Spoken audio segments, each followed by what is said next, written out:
町長としてこうやって町の人たちと触れ合いを持つってわけさ。全てがティム・ホートンで始まり、ここで終わる。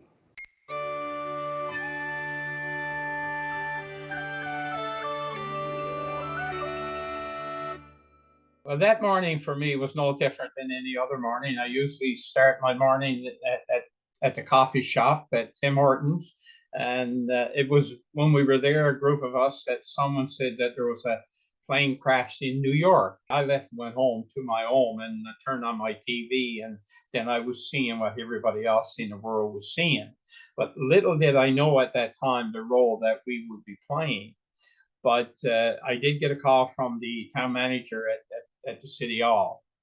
And he said that the United States was under a terrorist attack and that all the planes had to get out of the sky and Canada had agreed to take. So we ended up with 38 planes and 7,000 people. And we knew that we never had enough hotel rooms. So when we got the word that they were be coming off the planes, we put our emergency plan into place. We called all the churches, all the schools, organizations, wherever there was a building, to see how many people they could take, how many they could house. Well, the greatest asset that any community has is people. And when your people is willing to help, there's no task that'll be a challenge, because every person in Gander probably played a role, either taking people into the rooms, volunteering at the schools, at the churches, cooking food and everything. So it was a community effort that made it all happen. And so yeah, everything went smooth, considering the amount of people that we had here. The job that I had to do was to make sure that everything was organized, but it wouldn't have went as well without the cooperation of the people. And the greatest asset that we have in our community is our people. And I've heard stories in the last 10 years from residents that I didn't know anything about.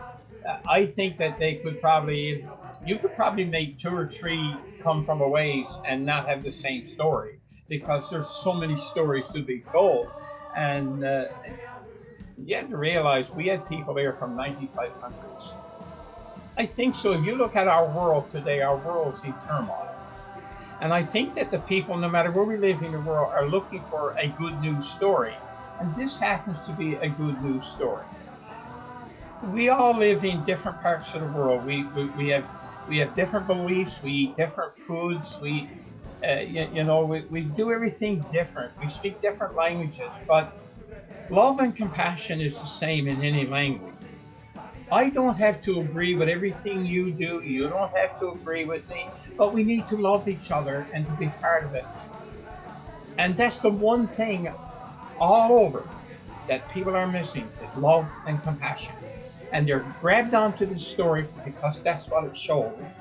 Love and compassion, and that's what we're missing in our world today.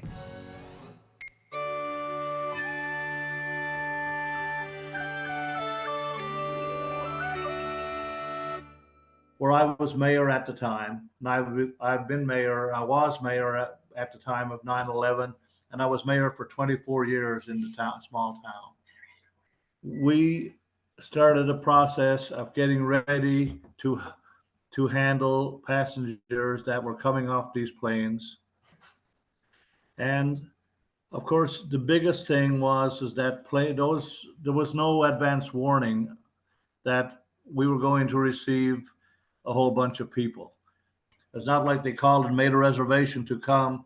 They just showed up on our doorstep. They dropped out of the sky on those 38 wide-body jets, and they showed up on our doorsteps, and we took care of them from there.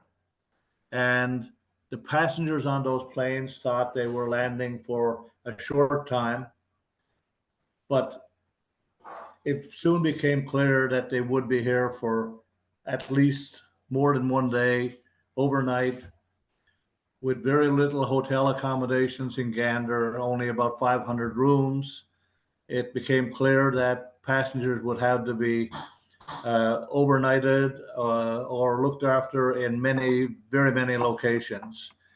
And Appleton is one of the surrounding communities. the local people started offering up their homes and from the gathering places, from the school gymnasiums and from the church halls and from the community centers, to take them into their homes and give them more comfort and more privacy. I invited 3, and Diane and I were so busy, we weren't communicating, and she invited 3, so we had 6 people stay with us, and number of them became real good friends, and that was happening all throughout all of the communities. It wasn't just happening in Gander or in Appleton. It was happening in all the communities where people were meeting people for the first time. But I mean, they had their normal needs. They were like anyone else who is on their way somewhere, and all of a sudden your car breaks down or something, or something happens to you, or you feel ill, or you knock on somebody's door in Newfoundland, and somebody will, even though you're a stranger, they will say, "Come in, have a cup of tea, we'll take care of you." I always say that the biggest thing and the best thing that we could have done at that time, and we did for those people, was welcoming, give them a warm handshake, and show them some love and give them a hug. We first thought that they were a little crazy because we always say, how could you write a musical about, giving somebody a night place to sleep, or lay their head on the floor, or soup and sandwiches, or whatever.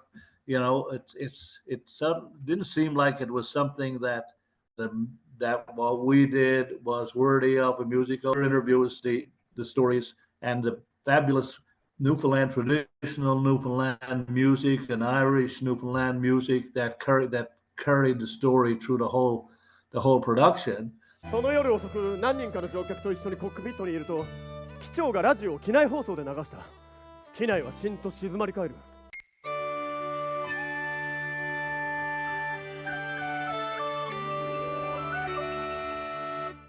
Our plane was the 3rd plane to touch down that day, and we were on the plane it was 11 in the morning when we landed, and we didn't get off the plane until after midnight. So people were very scared, and it was really dark in Newfoundland, and nobody really knew where we were, even though Newfoundland was. And so I got off the bus.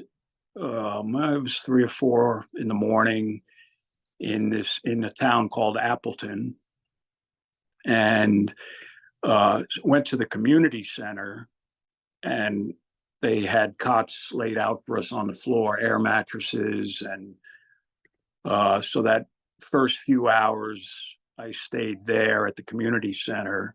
From the community started to come into the community center and ask us if we wanted to come to their houses and take showers and stay with them. And Derm was the person that I met who stayed in their house for until the last night.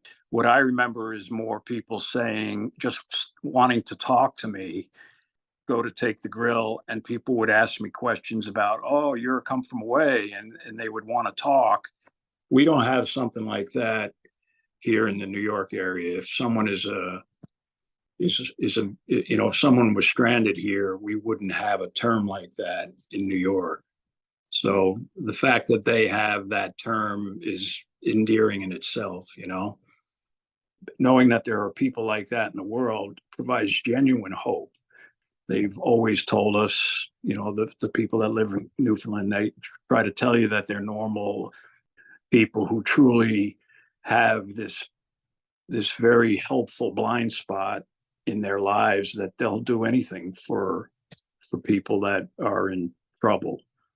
So that changed me. I don't think I would ever, I don't think I would ever turn my back on someone the same way as I might have before. Not that I would have completely, but it's made me realize that You know, there are people that are having their worst day every day of the year, and you can always help with that. And so the real change is having these people in my life to this day. みんなワンワンニャンニャンご飯ちょうだいお腹撫でてって別に嫌じゃない愛してっから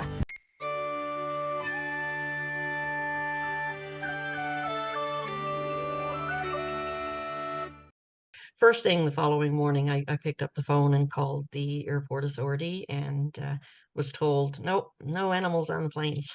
And I'm like, oh, okay. I called my husband and said, no, there's no animals on the planes. And he said, I am telling you now, with 36 planes on the ground, there are animals there somewhere. He said, it might be only one plane, but he said, I'm telling you, there's something. So he directed me to call the ground handlers and who had the manifest of what was on board these planes. And we found out, yeah, there's indeed several planes that had animals on board. So I said, is there anybody taking care of them? And was told, well, we're dealing with the people. And I said, somebody has to be taking care of them. These are people's pets. These are their family. They're obviously care a lot about them if they're traveling with them. Somebody has to take care of them. I said, do you want us to come up to bring some food and water and things? So they got permission for us to do that. And I got one of my coworkers, Linda Humby, and one of our volunteers, Vi Tucker, to gather up what we thought we would need and go to the airport. So the ground handlers actually they set up the ladder that we climb up the steps or the ladder and get to the cargo hold. I did not know a cargo hold was as small as what it is. So they knew which planes, so they would take us out to those planes. We'd go up there. You would have to move luggage around you knew the animal was there, but you couldn't see them. So we'd move luggage around. And we're not going to be able to continue to do this if these planes are here for any length of time. They really need to get these animals off the planes. We were given permission to take the animals off the planes and bring them into a holding bay. That all the kennels were lined up in the holding bay, and they were much easier to so we would take each animal out of give them fresh water and food, each dog out of the carrier, take them for a little walk around while we clean their cages. Doing my work here at the shelter, I would leave here, go to the airport to clean up the animals up there, give them a break, go home for lunch, come back to the shelter, do my work here, go back up to the airport, run home for supper, go back up to the airport after. So it was a few busy days. We had lots of food.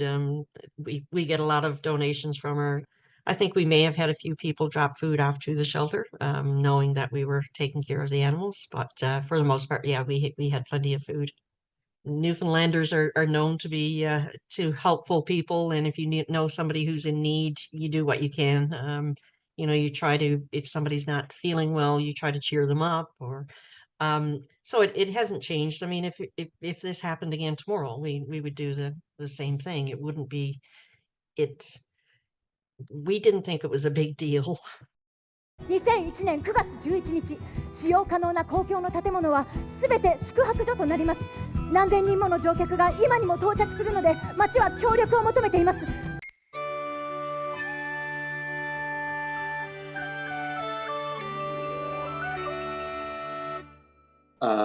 On that day, September 11, 2001, we ate lunch in a town that had 9,300 people in it.